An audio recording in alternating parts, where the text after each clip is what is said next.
You might have heard people say that you can't mix knits and wovens within one pattern. Well, now you can. Recently, we've been talking about capsule wardrobes, and one of the concepts we discussed was mixing textures. And what better way to mix textures than to mix up your use of knits and wovens? We don't typically do that with sewing patterns, use part of it with a knit fabric and part of it with a woven fabric, but we do have one pattern in the Love Notions collection where it's really fun to do just that, and that's Frankie Polo. So today we're mixing textures and talking about some of the basics and fundamentals when it comes to mixing up your wovens and your knits with a perfect for summer pattern, Frankie Polo. So today I'm going to show you how to mix knits and wovens with the Frankie Polo pattern. I'm also going to be discussing some examples of fabrics that you can use to mix and match within this pattern. And I'm also going to be sharing with you a full collar sewing tutorial to get you through any of the construction hiccups that you might find yourself in. Let's mix knits. Let's mix knits. Let's mix textures while we're sewing with the Frankie Polo. So polo shirts typically get cast as more of like an autumn type of garment. And that's definitely possible with the Frankie Polo, which is our feature pattern this week, but it doesn't have to be just for autumn. We can definitely take this into spring, summer, and throughout the year. Some of the examples that I'm showing here, you can see we can do dress, we can do short sleeves, we can do this pattern so many different ways to take you through all of the summer, spring, fall, winter. I actually think this pattern is perfect for summer because you could use it as a swim cover up. You can take it onto the golf course, make it like an athletic dress. You could take it and pair it with like a cute little Tinley skirt, and you will be set for anything that summer is throwing your way. So Frankie is an unique pattern in the Love Notions collection because you are more than welcome to mix knits and woven fabrics with it. You can take some of the details that Frankie has, like the collar, the placket for the collar, as well as the notched cuff that's available for the short sleeve version, and you can sew those in woven fabric. And you can mix knits and wovens together, and the key to success here, I think, is making sure everything is cohesive. So the pattern requires stable, medium weight knits, not lightweight, not slinky knits. And you want to have them with about 20% stretch. So you're looking for jersey blends, interlock, and French terry. So those would all be great examples of bases that would work for the main part of Frankie. It does need to be a knit fabric for that main part. Now, for those details that we talked about, like the collar and the placket and the cuff, those can be made out of a lightweight woven fabric. It can also be made out of the same main fabric that you're working with in a knit. So the collar and placket can be made in a quilter's cotton, it could be made in a chambray, and many other cotton wovens that you might have in your collection. So before we get to the section of the video where we're going to be doing a pop quiz on what fabrics might go together for Frankie, let's talk about some design principles that might help you as you decide on your fabrics to combine for Frankie. In general, a good rule of thumb is to let one fabric be like the hero of the project and stand out, and then one fabric be like the supporter. For example, you might want to keep that woven fabric a solid and then your main fabric be a little bit more bold. Or you could take a solid knit fabric and then do a woven for those details with a little bit, maybe like a small print or a more texture that takes the lead. You don't want everything competing with each other. You want it to be cohesive. So here are some examples, just very basically, of fabrics that might pair well together when combining knits and wovens for Frankie. You can check out these right here. Now, let's do a little fabric pop quiz. I've laid out a bunch of fabrics that I think would make pretty good mains for the knit section of Frankie Polo. Now I'm going to show you some woven fabrics that could be great accent pieces for the collar, the placket, or the cuff. So we're going to match them up. You can pause and play as you like here and see if we agree on our answers. Remember, this is sewing. There's no police that's coming after you if you decide to make a combo that's not recommended here. See what happens. This is just my advice on what I think would work together really well for a Frankie Polo combo when we're talking about mixing and matching fabrics and textures. Here are the fabrics that we have for the mane of the body. Swim fabric. We have a very lightweight jersey. We have cotton spandex, Cupro slub, modal, baby French terry, a lighter weight jersey, a nice thick rib knit, a nice thick cotton spandex, and a mid-weight jersey, maybe even a little bit more heavyweight. Here are the fabrics that we have for the options for woven. We have lawn, quilter's cotton, embroidered cotton, a mini striped shirting, a nice plain white shirting, a stretch woven, a mid-weight denim, striped chambray, seersucker shirting, a lightweight denim, and actually this is a trick one, it's a compression knit, and then lastly a slippery poly blend woven. Let's start with that pretty lawn. This is a Liberty lawn, and I think with fabric like this, I want to let this be the hero of the piece. So I'm going to match it up with this coordinating color in the modal fabric. They're both lightweight, so I think they'll work together really well. Now for this embroidered cotton, this one's a little tricky because while I really love this and the texture is so fun and cool, I don't actually have any knit mains that work with it. So I'm gonna have to wait until I get a color that matches with it. And of course, quilter's cotton is so lovely. I'd love to combine it with something, but unfortunately right now I don't have any mains that match, so I'm gonna set this to the side as well. Now this light shirting I know will work really well. It does have that mini stripe in it, but when you look from it like far away, it just looks like one solid blue color. So I think this could go with a lot of different fabrics, main fabrics that I have in my knit category. It could definitely work with this baby French terry.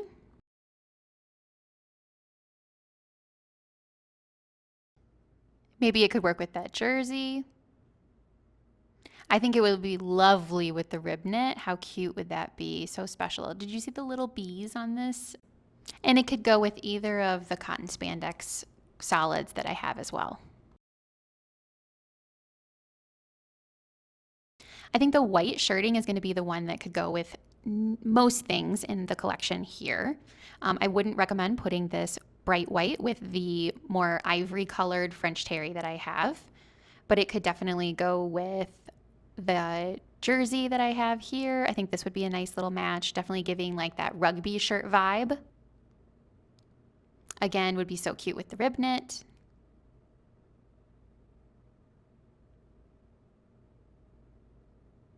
Again, either of the solids would work with it, but I worry that it might be just like a little bit more understated, simple. Now, one thing that I think would be super cute is if I made a sporty kind of dress with this swim fabric. Swim fabric doesn't have to just be used for swim. We have tons of it lying around after the Clearwater release, but this could make a cute little dress for like the golf course. Another cute little dress would be using the stretch woven that we have here. This bright red would be so cute with the blue and white stripes. And I think when this video releases, it's going to be Independence Day for the United States. If you celebrate that, happy 4th of July. And how cute would it be to take that red stretch woven, match it up with those accents, and then pair it with that blue and white stripe. Like, can you imagine? We need AI to kind of generate a visual for us to kind of test this theory out, but I think that would be so cute for the holidays. And really that theory applies to anything. Take those fun colors and make a pop with your pieces. Now, this is the denim. It is, I guess, technically maybe more of a lightweight denim, but it feels like it has a little bit more structure to it. So I would be really careful pairing this up with something that is heavier weight. The jersey that I've got here is way too lightweight to be able to pair it. Like the woven pieces will weigh it down. So I have to be really careful about what I pair up. And this cotton spandex that we've got here is a really high quality, heavy cotton spandex. Both of these are really heavy, and I think that it could stand up to the collar being just a little bit more heavy. Again, we could do another sort of like rugby style shirt with this large stripe as well.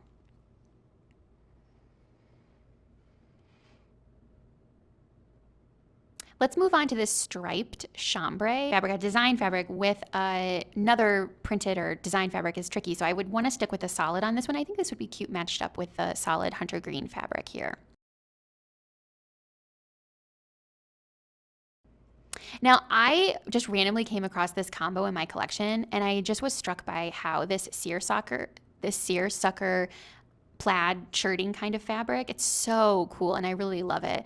But the only fabric that I think would work as a main is this Cupro slub. I actually think this combo is just really, really beautiful. But I would be so careful sewing a woven onto the Cupro. Cupro can really show any puckers, so just watch out for that. Make sure that everything is interfaced really carefully. I also have in my collection this denim, and I think it might be like a tencel kind of fabric because it has a little bit of a sheen to it. So if that is your thing, I would really think about using this. It's very nice and lightweight, very thin kind of fabric, but this would make a great combo with a lot of different ones. It would go great with the baby French terry. It could go great with that jersey. I think it would be darling with the bee fabric. And that rib knit is a really thick rib knit, so it's not going to be like slinky. And again, it would go great with this wide stripe. Now, this one is a little tricky because this is a knit fabric. It's a compression, but I just wanted to remind you that you can use knit fabrics for the collar and the cuff and the placket and all of that. But you would want to make sure that it's fabric that will be stable. And I think this would make the cutest little like athletic dress if you paired the collar and the placket up with this blue striped swim fabric. They're both very similar weights, so they'd match each other really well. And I just think they would wash and wear really well together and be great for any of your sporty type events. And lastly, let's talk about this slippery poly woven fabric. I do not recommend it. It will be too hard to work with. So how did you do? Tell me in the comments. Were there some combos that you just disagree with completely? Are there some combos that I missed here? What do you think about the mixing and matching of these fabrics, the knit and the woven together? Now, before we get into the collar sewing tutorial that's coming up from Tammy, she's going to take you through all of the steps of sewing a collar version of the Frankie Polo, or sewing the collar portion of the Frankie Polo. But before we get into that, I wanted to quickly talk about some do's and don'ts when it comes to combining fabrics and using a knit main and a woven for the accents. Do pre-wash your fabric. This is especially important to not skip, especially when you're mixing fabrics. You don't want there to be shrinkage on one and not on the other. Do also stabilize your neckline. That means using fusible interfacing, or you can, in addition, do a stay stitch around any of those openings, especially where you're going to be attaching the knit to the woven. I also would suggest that you match the weight of your fabrics. Even though they're going to be knit and woven, having them be matching weights can really help things out. Avoid, in general, in this pattern, any light, drapey, or slinky fabric. It just cannot hold up to the collar application at all. So especially avoid them when you're talking about applying a woven fabric to the collar area. You're not going to want to work with that. Do mix textures. It's fun to have things that work together and are different, but don't let those textures compete with each other. Let one be the main and let the other help it be cohesive together. And then also, for sure, always press. Don't miss those polishing steps. Trimming off your threads, getting everything finished correctly can really mean the difference between this getting hung in your closet never to be worn again by you, or you reaching for it every day. Take a minute to press every seam and also get all of the finishing details there. And now this is the part that ties all of these concepts up together. You can see Tammy sewing in action, a knit for her main and a woven for the collar, and you can see how she combines them together in the construction of Frankie Polo. And I hope that today's ideas kind of got you thinking about texture and colors and combinations that you might already have in your stash. And P.S., the woven accents for Frankie are a great way to use up some wraps that you might have in your stash right now. So try Frankie Polo. It is the Feature Friday pattern for this week at Love Notions. Every week we take some time to highlight one of our great patterns and give it a really special price. So make sure that you check back this week and every week to see what we've got on feature. I can't wait to see what you make. Make sure that you like, subscribe, comment, stay in touch with us here at Love Notions. We love to help you sew. Bye.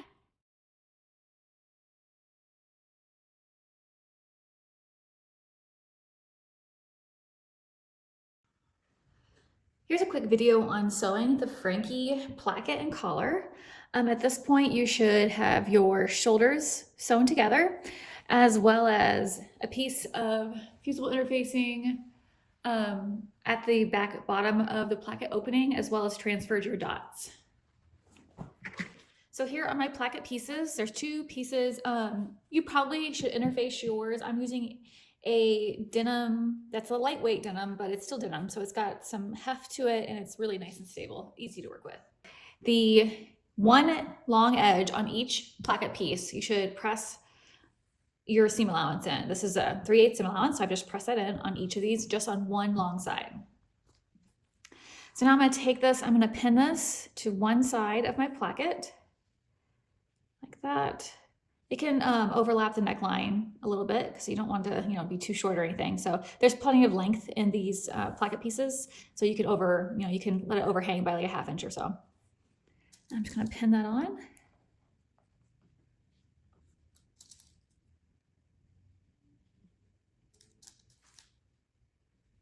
And I'm going to go ahead and do that on the other side too.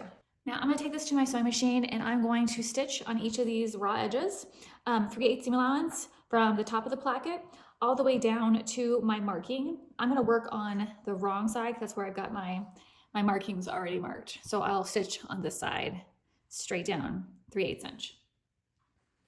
All right, I have the placket pieces stitched on. Here's the wrong side. And now at the bottom of this placket opening, I'm going to make a small snip from the corner to just shy of the marking.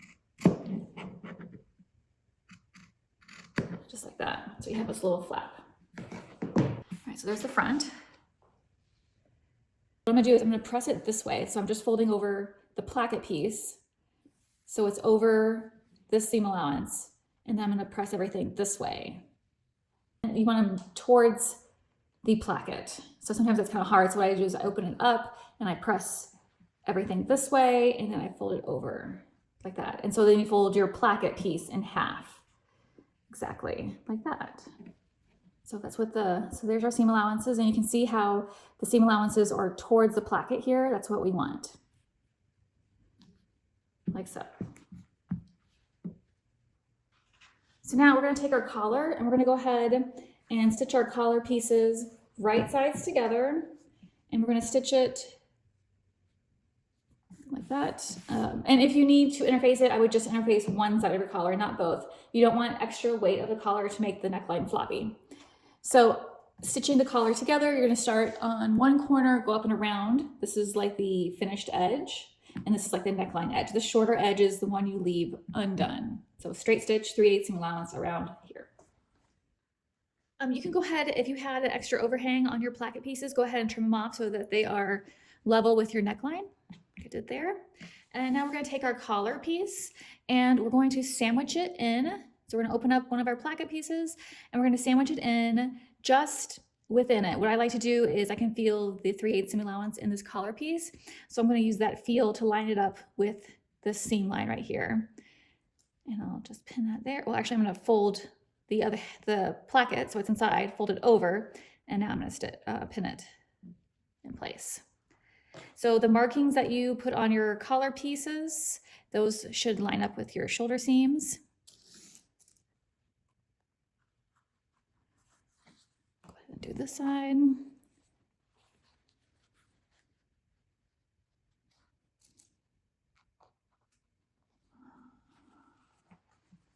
And it should fit in a 1-to-1 ratio. You should not have to ease it in.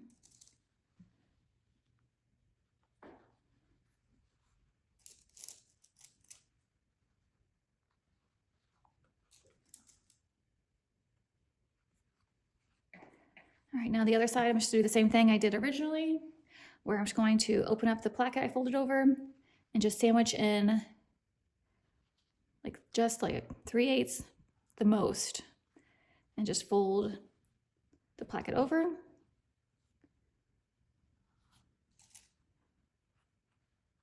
And pin.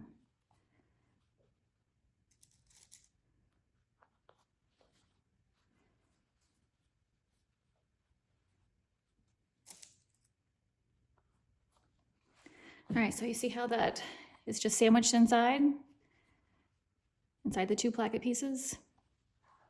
All right, so I'm gonna take this to my sewing machine and I'm just going to straight stitch, or you can use a serger, the 3/8 seam allowance all the way around. So I've got the collar stitch on, see how it's sandwiched between the plackets. I went ahead and serged it, but if you're using a sewing machine, or if you just wanna add a nice finishing touch, you could use twill tape or bias tape and just kind of layer it in here and stitch it on the bottom edge as you're looking at it. So when it's finished from the inside, you would do your top stitching at the other side. So you stitch like through everything on this, what would be the bottom if you're looking at it, like closer to the collar. And then when you top stitch your collar, you would do it on the opposite side if you wanted that finishing, and just take it around and end it within this placket, because everything will be turned to the inside, like what we're going to do right now. Just going to pop that corner out. See how nice that looks?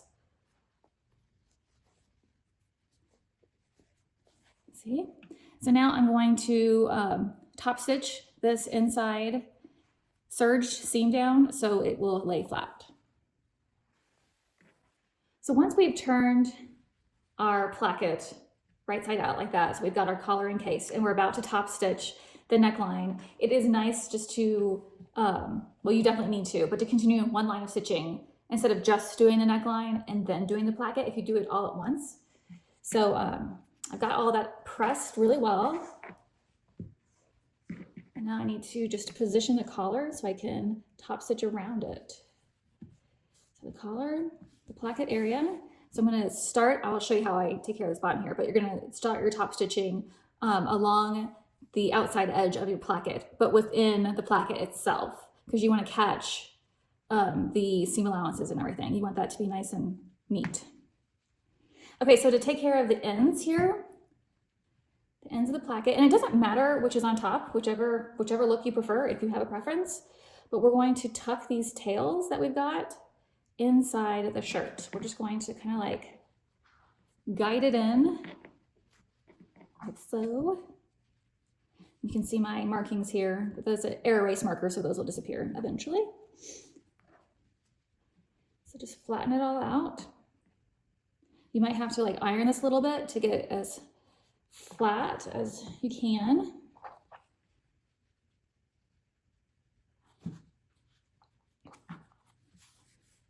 Okay. So if you were to fold the bottom of your front shirt up, you'll see that little flap there. So what we're going to do before we do our top stitching, we're going to stitch straight across right where that crease is. And that will make sure all your folds are tucked in. That will secure the ends of your placket pieces. So from corner to corner, and you may need to, well, do that and then evaluate if you have any puckers, because you might, even if you just do one extra stitch, you'll be able to see it. So you might have to like do it a couple times to make sure there's no stitching showing or no puckers. Okay, I've got this little bottom of the plackets secured, stitching straight across. All right, so now I'm going to top stitch it like we were talking about before. And now I'm going to top stitch on my collar, on the placket pieces, but on the fabric, the body, when it comes to the collar. So I'm going to start at the bottom and just do real close to the seam line, maybe like 1/8 of an inch. Start at the bottom and go up the placket, and then start all the way around the collar and ending at the bottom. So there is the finished collar and placket, and you can see how I've got this here. I'm just going to trim this off and then take it to my serger and serge that. You could also stitch it down like you see on the bottom of like sport shirts, like a little stitched box outline. That would look good too.